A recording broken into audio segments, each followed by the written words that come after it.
I'm Alexis Nunes, and I'll be joined by some of ESPN's finest as we look back and talk about some amazing stories of the man, the myth, the legend himself, CR7. Joining me now, though, is Rob Dawson and Mark Ogden, two men who got to see this man play week in, week out, especially when he started off at Manchester United. And that's exactly where we're going to start the story now, but also how he got to Manchester United when he was just a young boy playing for Sporting Lisbon. Now, if we look at the stats, guys, 5 goals in 31 appearances. That was at the end of the 2002-03 season. Now, when we look at those numbers, it's not exactly screaming GOAT material, but we do know that after that, Sporting played a very special preseason friendly, and that's when Cristiano caught the eye of all of those that mattered at United. Rob, let me start with you on this one because you reported on this. Talk us through how it all happened. So United had followed Cristiano for a while. The summer of 2003 was a bit, there was quite a lot of upheaval at Old Trafford anyway. David Beckham had left and gone to Real Madrid. They tried to sign Ronaldinho from PSG as kind of Beckham's replacement. That hadn't worked out. He ended up at Barcelona. So United were kind of in this, obviously looking for someone really to replace Beckham and kind of give the fans a bit of a lift. As I said, the United scouts had tracked Ronaldo for a while. They had agreed to play this pre-season friendly against Sporting Lisbon. They'd already done a deal for Ronaldo, but the idea was that Ronaldo would stay at Sporting Lisbon for another year. He would play regularly, he would get a bit more experience and come to Old Trafford in the summer of 2004. Obviously, United turn up, play this pre-season friendly against Sporting Lisbon. They are off the back of a pre-season tour in America, so all the players are saying that they're jet lagged, they're not really feeling this game. They turn up against Sporting Lisbon and they've got this 18-year-old kid who is absolutely destroying them. I spoke to Quinton Fortune, who played for United that day. He played at left back, and he said that he could see Ronaldo on the other side of the pitch, and Ronaldo was so good that Fortune said that he was praying that Ronaldo just didn't come over to his side. John O'Shea was playing at right back that day.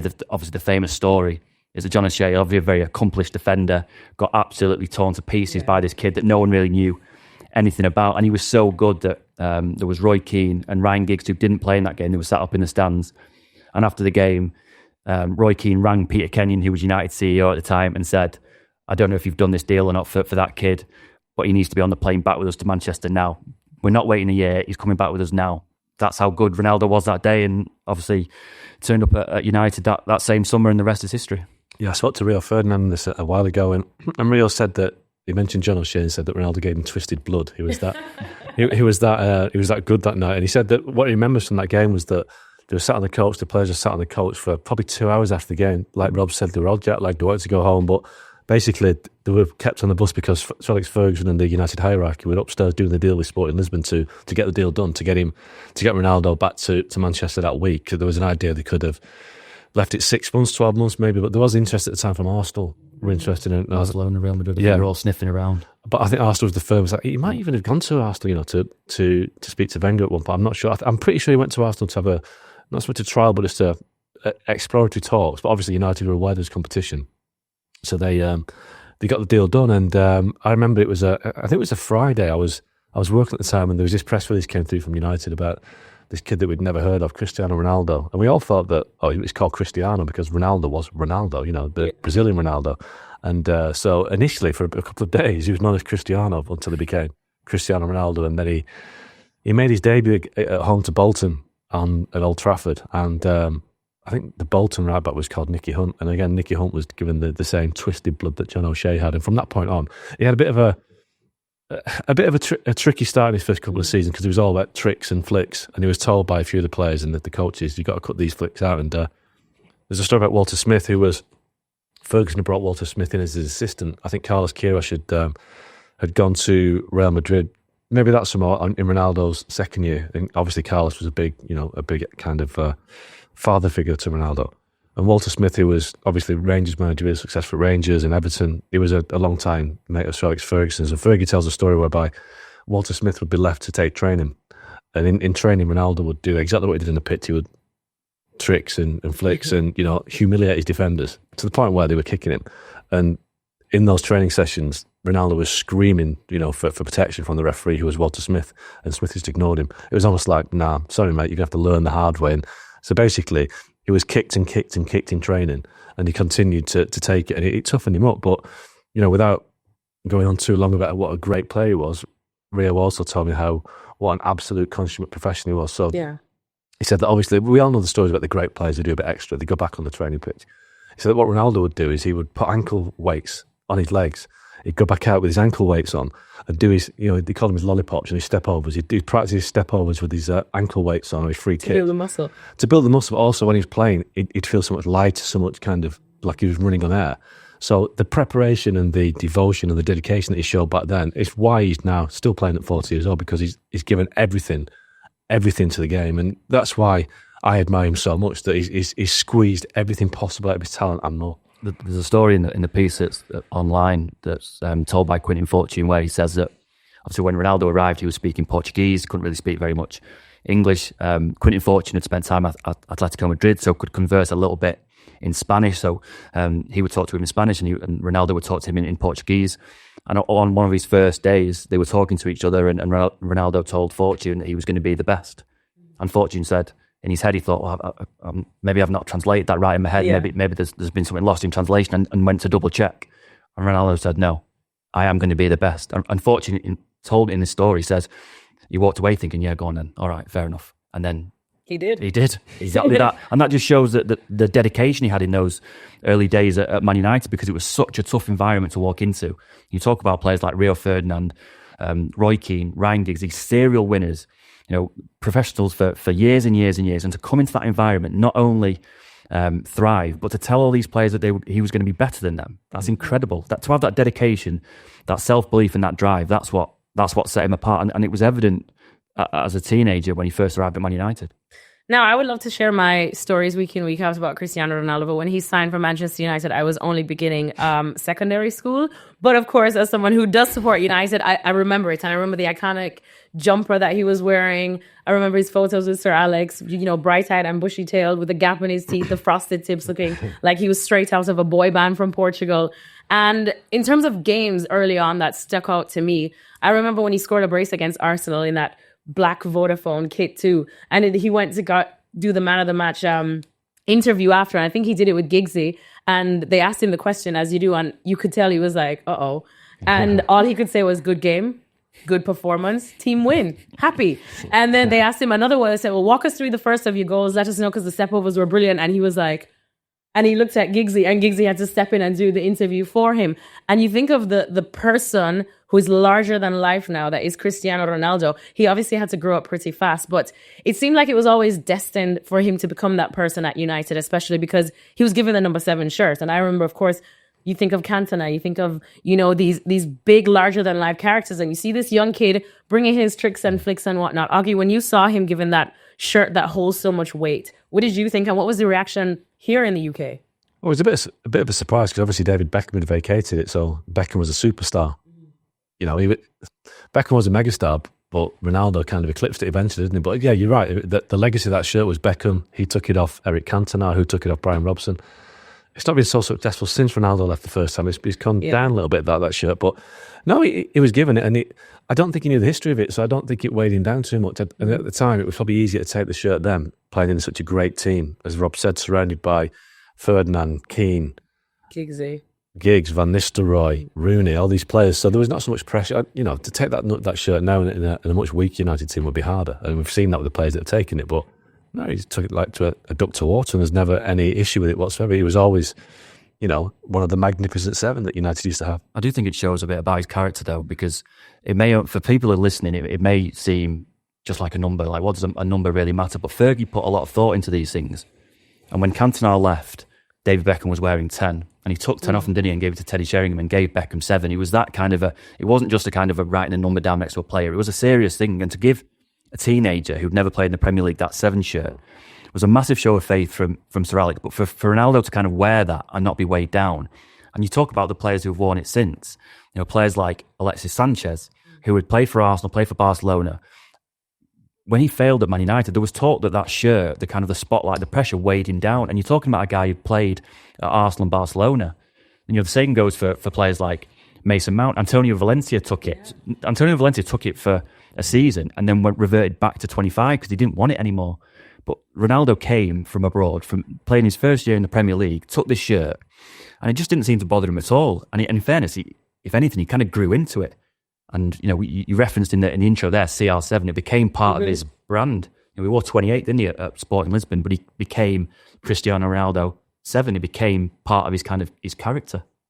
Yeah, exactly. And as we were talking about the weight of the shirt, or not for certain people, and David Beckham, I would think anybody that's followed David Beckham's career or seen his recent documentary, you know that even though Manchester United have this team littered with some big names, there was no bigger name at Manchester United than Sir Alex Ferguson. He ran a tight ship, and you saw the relationship, how it could be great on the best of days, like David Beckham showed us, but when it's not so good, it can really affect your entire career. But Cristiano Ronaldo seemed to have, for someone who arrived and could only probably say, hello, my name is Cristiano Ronaldo, to speak to a Scotsman, to understand his accent, to understand his philosophy. He has such a special relationship with Sir Alex Ferguson. He credits him, still to this day. Obviously, Cristiano lost his father at a young age while he was still playing in his career. And he said that Sir Alex kind of became his father. But Augie, like I said, they couldn't be more different.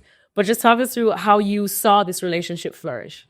It was like a favoured child, It was, I think, the only player that got anything like that kind of relationship with Fergie was Eric Cantona. And the simple fact is, Eric Cantona, Cristiano Ronaldo won Sir Alex Ferguson matches and trophies. And that's why he gave them, I won't say, he probably indulged them as well. He gave them more space to do things than other players. Now, why is that, do you think? Because again, we look at the Beckham thing, and he's quick to, when he sees them doing too much, Fergie's quick to say, let me bring you back down. As I was saying about Ronaldo previously, that he was on the training ground all day long, so Ferguson could never question his mentality. I think with Beckham, he felt that Beckham's focus had been taken away by, doing more celebrity things with his wife. And whether that's true or not, there was an element of Ferguson thought that Beckham had kind of, his persona had become too big. But with Ronaldo, he was always first and foremost a footballer. And I think that's why Ferguson was such a father figure, that, like you say. But I mean, I remember being at games where Ronaldo really pushed the buttons.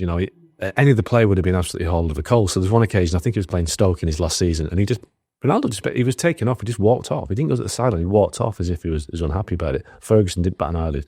If that was Ryan Giggs or Paul Scholes or Wayne Rooney, who got the other side of the treatment, it would have been, there would have been hell to pay. And I remember there also a game when I think they were playing Man City in a Manchester derby again in his last season. He was taken off, and Ronaldo, grabbed his top and threw his top to the floor. Got away with it, no problem. Doesn't matter, because Ferguson knew that he was the golden child in many ways, and you don't treat your golden child like he's, you don't shout at them, because you had to handle him in a certain way. A lot of players might have been frustrated by that, but they kind of kept their mouths shut and put up with it, because they knew that they were going to win the league that year, because Ronaldo, he won the European Cup, Champions League. So you put up with these, sometimes histrionics from big players, because they deliver things and they win things. I think the key with that relationship was that Fergie, and Mark's touched on it there, that Fergie valued dedication above anything else. And it didn't actually really matter what you did away from football, or if you were a pain in those incidents, if you were coming off after being substituted and chucking your top on the ground. As long as you were back on the training ground on Monday morning, doing your gym work, putting the extras in after training, turning up in games and being that match winner, Fergie would kind of let a lot of that stuff slide. The moment that the problems he had with players was when that dedication slipped a little bit. And you speak to as many people you want about Ronaldo, and people will decide whether he's the greatest of all time or not, or whether they think he's overrated or underrated. You cannot find one person that questions his dedication. And his dedication was the same at 18 as it is at 40. And you can see with the way that he's built and his body shape and things, that he's been like that all the way through his career. And that's the constant all the way through his career, that he's never let that standard drop. And Fergie saw that. And the minute that it dropped, Fergie would have been on him like anything. But because that standard remained really high, he was allowed to do what he wanted, because he remained a match winner. I'm pretty sure Rob is following Cristiano Ronaldo's diet and workout plan, right? Well, I mean, as I said, it wasn't all just, a bed of roses when he started out at Manchester United. He did endure some difficult times. We spoke about his wonderful relationship that he still has with Sir Alex Ferguson, but he did have some fallouts with Ruud van Nistelrooy, as well as Wayne Rooney. Whether it was a personal fallout, we could get into that too. Of course, it was when Wayne Rooney was sent off at the 2006 World Cup. So it's not like but I know it was, your friends, of course, or you could be teammates. But when you're playing for your country at a World Cup, that's a different thing. But how do you feel like these fallouts? First of all, Augie, just tell us what you know about the backstories to these two fallouts. And how it probably affected his time at Manchester United, probably what he would have gone through or what you heard some of the chatter was like. Yeah, well, the Van Nistelrooy one was different, really. And I think they were all the same. So 2006, Van Nistelrooy was sold by United. And the last couple of years that Van Nistelrooy was there, I won't say he became a difficult... Van Nistelrooy's got a difficult character at times, and he was very much a selfish goal scorer, and he wanted the wingers to put the ball into him in the 6-yard box. First time cross, bang, goal. That's exactly what Van Nistelrooy did, and he was frustrated with Ronaldo that it wasn't going in. He wanted the smoke. He was beating his man, he was taking it up again, and Van Nistelrooy stood with his hands on his hips like, where's the cross coming in? So Van Nistelrooy felt that, one, that Ronaldo wasn't a proper winger that was going to deliver the service, and also Van Nistelrooy was unhappy that United weren't winning things. At that time, United had kind of had a bit of a dip. Chelsea were the dominant force, and Van Nistelrooy was impatient, wanted to win things. He felt that he couldn't wait for these players to deliver. So there were a couple of incidents where Van Nistelrooy took his frustrations out on Ronaldo at the training ground. I think there's one element where I think Ronaldo's dad had died, and Carlos Queiroz was very close to Ronaldo, and I think there's a story that Van Nistelrooy had upset Ronaldo, and Ronaldo was visibly upset with tears, and he was told to go and cry to your dad, i.e. Queiroz, but obviously his dad had just died, so that was quite... Now Van Nistelrooy has since said him and Ronaldo have made it up, and he's apologised, and they smoothed over the water. So that's the backstory to the Van Nistelrooy thing. At that time, it's worth remembering, prior to the 2006 World Cup, that if you asked a United fan or Ferguson then to toss a coin, if you were going to want to succeed, it would be Rooney. Ronaldo hadn't really kicked on by that point. He was obviously a talented player, but he hadn't become the goal machine that we expected. Ironically, that started after the World Cup in 2006 when he came back with the whole situation with Rooney having been sent. Rooney was sent off for a foul on Ricardo Carvalho against Portugal. Ronaldo, as we know, winked at his teammates for saying, I've got him sent off. But that was never an issue. They came back, and I've spoken to people around Wayne about this, and Cristiano and Ferguson. It was never an issue. The issue was outside. It was Ferguson had to persuade Ronaldo that, yes, you'll get a lot of criticism from outside the club, like Beckham did in '98 after being sent off against Argentina. But Ferguson's like, look, we'll protect you. And him and Rooney were fine. Great double act. And there was never an issue. And from that point on, whether that galvanised Ronaldo or not, I know, but from then on, he became this absolute superstar goal machine that delivered so much. I think that season United won the league. They won the first of 3 successive titles. And it was all on the back of that 2006 World Cup. You saw this kind of transformation really in Ronaldo. You mentioned there about the boy who turned up at Old Trafford in his colourful jumper, blonde tips, scrawny little teenager, cornrows. Yeah, gradually became this kind of really slick, shiny, really well built. Obviously doing loads of gym work. Became just a completely different person and a different player. We spoke to Shaka Hislop, obviously an ESPN favourite, who Ronaldo had scored his first goal against. He was in goal for Portsmouth, I think. We remember him every day. Yeah. He did say that in the interview, actually. He said, I can't believe you've reminded me of this again. But he said that the goal that Ronaldo scored, that first one, it was scored by a skinny teenager. But then when opposing teams would come to look at Ronaldo in later seasons, you'd see this kind of giant of a guy, and Portsmouth fullbacks would say, I can't push him off the ball anymore. I can't just get a hand across him and stop him, because he's just like this absolute machine. And you saw this transformation really in terms of his body and what he looked like, but also in his position as well, that he's come as a kind of a flashy winger. And then gradually Ferguson kind of transformed him into a centre forward. He played, I think, in a Champions League semi-final away at Barcelona in 2008 maybe, as a centre forward, which was a bit of a surprise on the day because we'd never really seen him in playing that position. But he just turned into this kind of complete goal scorer. He went from a guy that was scoring sort of 10 goals here or there to scoring a goal every game to win United leagues, and it just elevated him to a completely different level and set him on the path to that kind of superstardom he had at Real Madrid. For you, Augie, what was the point where that boy became that man that Rob's talking about? I think it was when he came back from the World Cup in 2006. I think he just propelled himself onto a different level. But I think as well, and players who played in that team that United have told me since that, a lot of credit has to go to Wayne Rooney for that, because Wayne Rooney basically sacrificed himself to accommodate Ronaldo. So Rooney was obviously centre forward, or he could play through the middle. Ferguson put him out wide, and basically he did the work for Ronaldo. Ronaldo would very rarely come back. Rooney was a brilliant player because he was a fantastic goal scorer, but he's also somebody who would put everything for the team. He was an ultimate team player, Wayne Rooney. And for 2 or 3 years, Wayne Rooney did everything to help Ronaldo be the player he was. So the guy that people thought he'd fell out with at the World Cup was actually the guy that helped make him what he was. Physically he grew into his body. He was no longer a boy; he was a man, and that made a difference as well. But obviously the maturity that comes with playing at a high level for a long period of time. But also, Carlos Tevez was another part of that fantastic front three that United had: Tevez, Rooney, Ronaldo.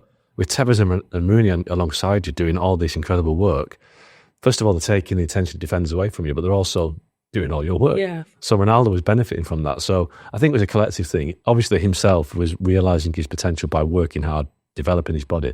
But he had players around him who knew how good he was, who would sacrifice their natural part of their game to ensure that Ronaldo was better, but also that the team... The benefit was that they made Ronaldo better, but that made the team better, and United won the Champions League.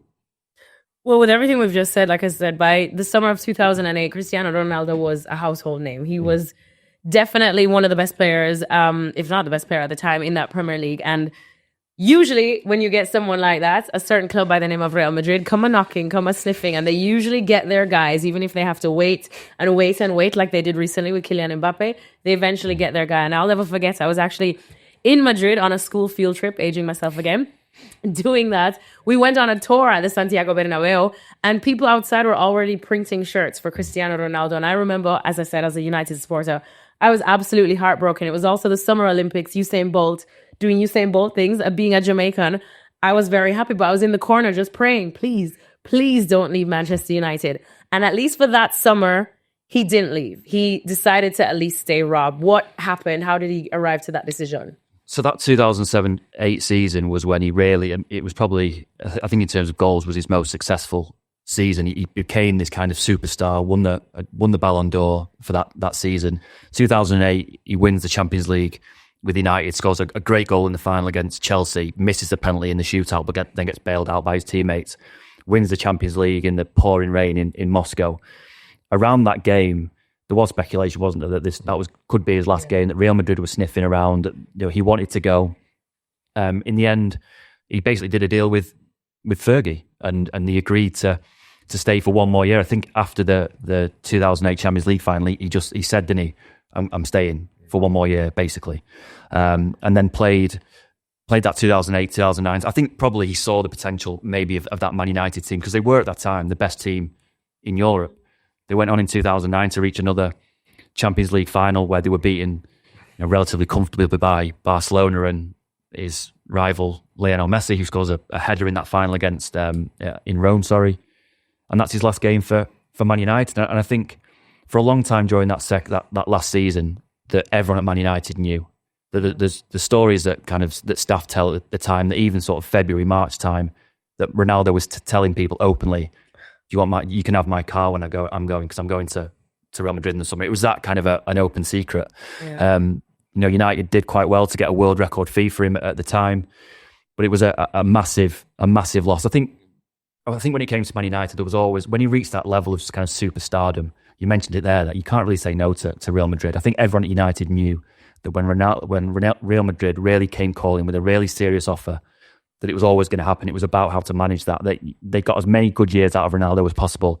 But in 2009, he wanted to go. United couldn't hold on to him any longer, and he went. I remember that summer, 2008.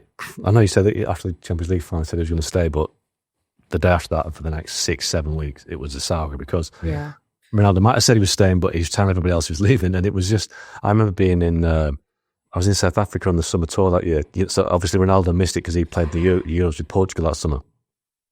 And every single press conference, Cape Town, Johannesburg, Durban, Ferguson was asked about Ronaldo. And it was a constant. The United signed Dimitar Berbatov that summer, but you wouldn't know about it because it was all about Ronaldo. So it became a distraction, and it did hang over United, and it became this problem whereby, I think when United went to Japan for the Club World Cup back in the December, Ferguson was asked again about it. He just can't. It was about you.